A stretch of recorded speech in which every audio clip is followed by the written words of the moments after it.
ಹಿರಿಯ ಸಾಹಿತಿ ಎಸ್.ಎಲ್. ಭೈರಪ್ಪ ಅವರ ನಿಧನಕ್ಕೆ ಪ್ರಧಾನಿ ಮೋದಿ ಸಂತಾಪ ಸೂಚಿಸಿದ್ದಾರೆ. ಮಹೋನ್ನತ ಧೀಮಂತ ಲೇಖಕನನ್ನ ನಾವು ಕಳ್ಕೊಂಡಿದ್ದೀವಿ.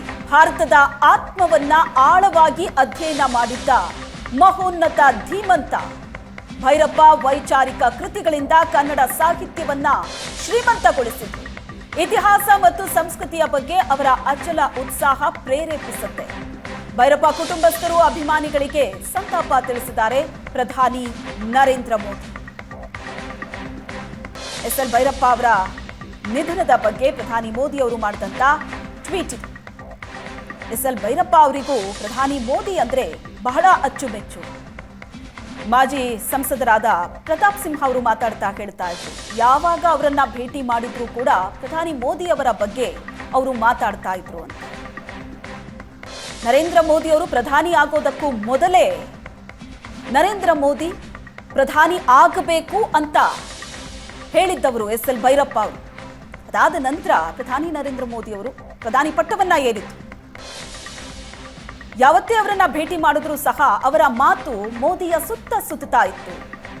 ಅವರ ಬಗ್ಗೆ, ಅವರ ಕೆಲಸ ಕಾರ್ಯಗಳ ಬಗ್ಗೆ ಮಾತಾಡ್ತಾ ಇದ್ರು ಹೆಚ್ಚು. ಎಸ್.ಎಲ್. ಭೈರಪ್ಪ ಅವರು ಮೋದಿ ಅವರನ್ನ ಭೇಟಿ ಮಾಡಿದಂತ ತಕ್ಷಣದ ಫೋಟೋ ಕೂಡ ನೋಡ್ತಾ ಇದ್ರು. ಪ್ರಧಾನಿ ನರೇಂದ್ರ ಮೋದಿ ಕುಟುಂಬಸ್ಥರು ಮತ್ತು ಅಭಿಮಾನಿಗಳಿಗೆ ಸಂತಾಪವನ್ನ ಸೂಚಿಸಿದ್ದಾರೆ. ಹಿರಿಯ ಸಾಹಿತಿ ಎಸ್.ಎಲ್. ಭೈರಪ್ಪ ಅವರ ನಿಧನಕ್ಕೆ ಸಂತಾಪ ವ್ಯಕ್ತಪಡಿಸಿದ್ದಾರೆ ಮೋದಿ.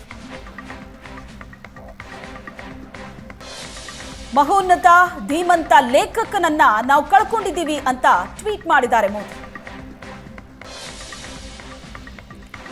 ಬಗ್ಗೆ ಮಾತಾಡೋದಕ್ಕೆ ಚಿಂತಕ ಚಕ್ರವರ್ತಿ ಸೂಲಿಬೆಲೆ ಅವರು ಸಂಪರ್ಕದಲ್ಲಿದ್ದಾರೆ. ನಮಸ್ತೆ ಚಕ್ರವರ್ತಿ ಸೂಲಿಬೆಲೆ ಅವರೇ. ನಮಸ್ತೆ. ಎಸ್.ಎಲ್. ಭೈರಪ್ಪ ಅವರ ಬಗ್ಗೆ ಎಷ್ಟು ಹೇಳಿದ್ರೂ ಕಡಿಮೆನೆ, ಅವರ ಬಗ್ಗೆ ನೆನಪು ಮಾಡಿಕೊಂಡಷ್ಟು ಕಡಿಮೆ. ಅವರ ಬರವಣಿಗೆ ಪುಸ್ತಕದ ರೂಪದಲ್ಲಿ ಅವ್ರು ಯಾವತ್ತೂ ನಮ್ಮ ಮಧ್ಯೆ ಇರ್ತಾರೆ. ನೀವು ಅವರನ್ನ ಈ ಸಮಯದಲ್ಲಿ ನೆನಪು ಮಾಡ್ಕೋಬೇಕು ಅಂತ ಅಂದ್ರೆ ಏನ್ ಹೇಳ್ತೀರಾ?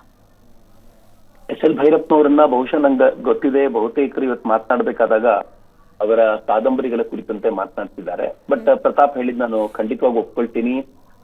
ಎಸ್.ಎಲ್. ಭೈರಪ್ಪನವರು ಮೋದಿಯವರು ಪ್ರಧಾನಿ ಆಗ್ಬೇಕು ಅಂತ ಯಾಕೆ ಹೇಳ್ತಿದ್ರು ಅಂತಂದ್ರೆ, ಎಸ್.ಎಲ್. ಭೈರಪ್ಪನವರೊಳಗೆ